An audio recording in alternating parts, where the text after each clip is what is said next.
여러분 안녕하세요. 짱이에요. 와, 오늘은 날씨가 꼭 초여름 같아요.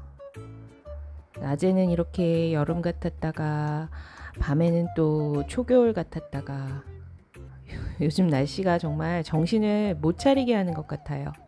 하루에도 옷을 몇 번씩 갈아입어야 하고.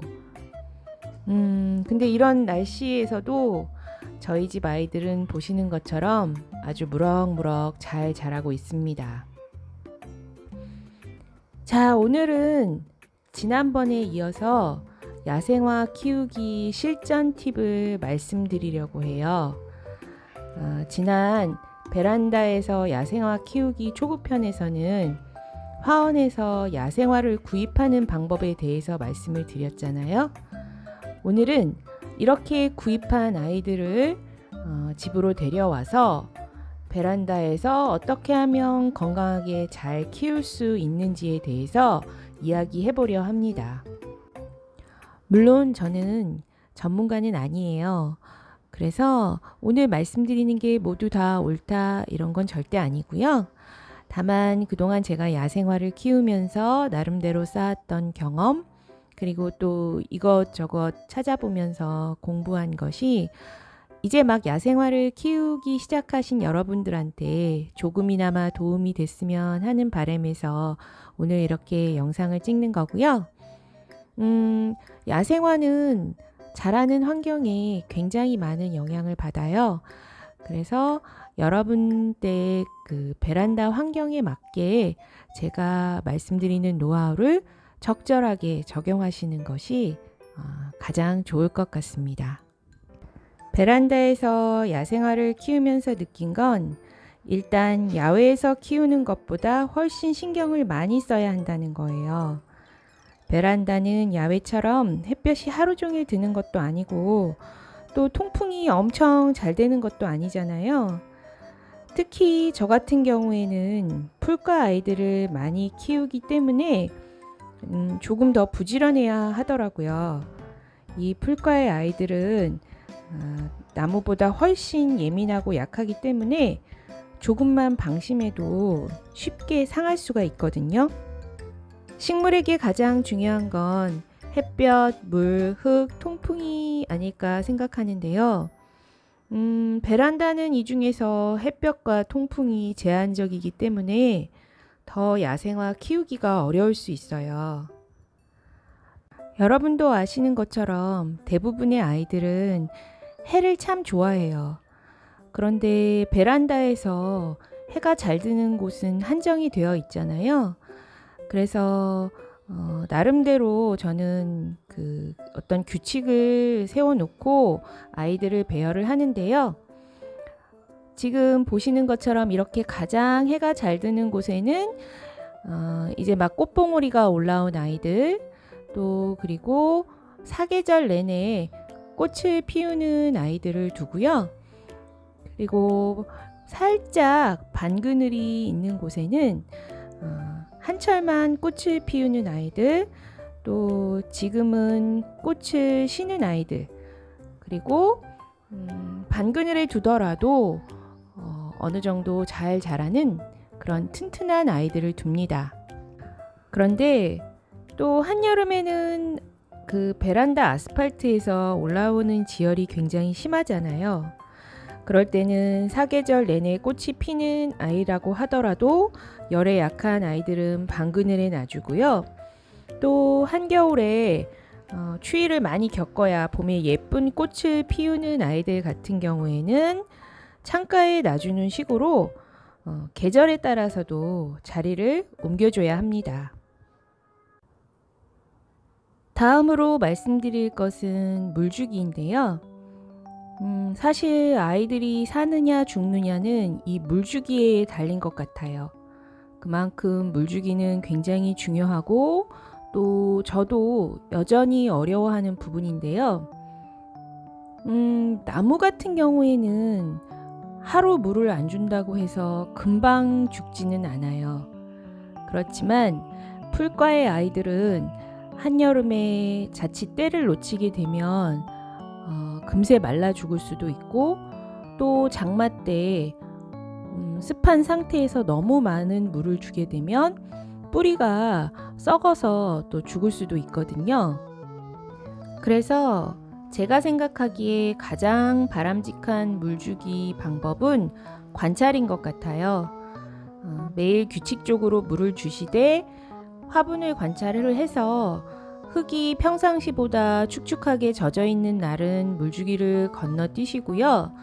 또 이렇게 흙이 말라서 아이가 물을 평상시보다 많이 필요로 한다 싶으시면 좀 더 자주 주시는 식으로 관찰을 통해서 물주기를 하시면 크게 실패할 일이 없다고 생각합니다.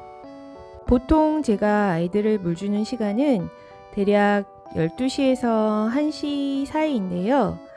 이때 물을 주면 아이들이 딱 목말라 하는 게 보이거든요.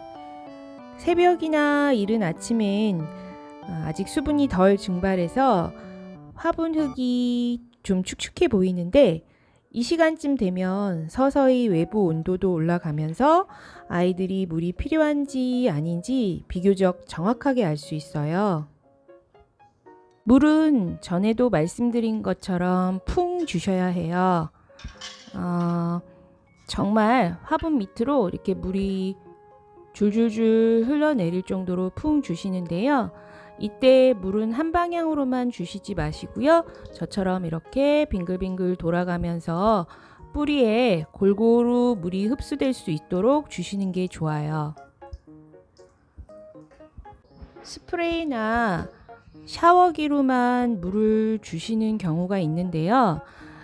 이렇게 되면은 겉에 흙만 젖고 안에 뿌리는 물이 닿지 않기 때문에 말라 죽을 수가 있거든요. 그러니까 반드시 물은 흙에다가 직접 이렇게 풍 주시기를 권해드려요. 간혹 더운 날에 물 주기를 깜빡해서 아이들이 말라버리는 경우가 있어요. 그럴 경우에는 얘 죽었나 보다 하고 무조건 버리지 마시고요. 일단 뿌리 부분에 물을 풍 주시고 스프레이로 줄기와 잎에 촉촉하게 물을 뿌려 주시면 살아나는 경우도 있거든요. 그러니까 무조건 아이가 말랐다고 해서 당황하지 마시고 한번 이런 방법을 사용해 보시기 바랍니다.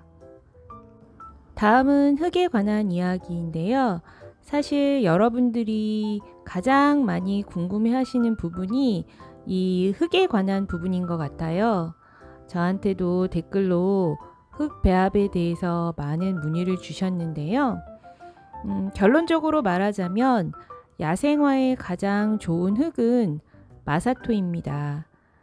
마사토는 입자가 굵기 때문에 물을 풍 줬을 때 물 빠짐이 좋아서 뿌리가 상하는 일이 다른 흙에 비해서 덜 하거든요.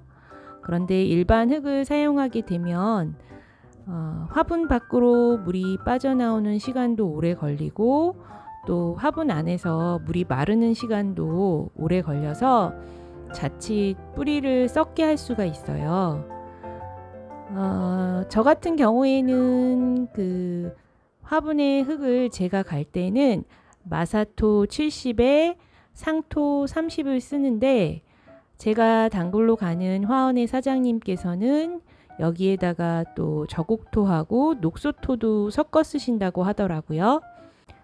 그런데 일반 가정에서는 이런 흙들을 구하기도 어렵고 또 상대적으로 가격도 비싸니까 그냥 저처럼 마사토에 상토를 섞어 쓰시는 것도 나쁘지 않다고 생각합니다. 간혹 배수 때문에 마사토만 쓰시는 분도 계시는 것 같은데 제가 화원 사장님께 여쭤보니까 마사토만 쓰게 되면 충분히 영양을 얻기는 어렵다고 하더라고요. 햇볕이 잘 들지 않는 베란다에서 마사토만 쓰면 야생화가 옷자라지 않고 작게 예쁘게 키울 수는 있지만 그 대신 영양이 부족해서 꽃을 보기는 어렵다고 해요. 그래서 화원에서는 마사토 외에 다른 흙을 섞어 쓰는 이유가 바로 이러한 이유 때문이라고 합니다. 마지막으로 말씀드릴 부분은 통풍인데요. 전에도 말씀드렸지만 야생화한테는 정말 통풍이 중요해요. 통풍이 잘 안 되면 벌레도 잘 생기고 또 꽃도 제대로 피지 않거든요. 저 같은 경우에도 이번 겨울에 제가 야생화를 키운 이후 처음으로 베란다 창문을 꼭꼭 닫고 살았더니 제가 아끼던 꽝해다리도 뿌리가 물러지고 또 설류화도 끝끝내 꽃을 볼 수가 없었어요.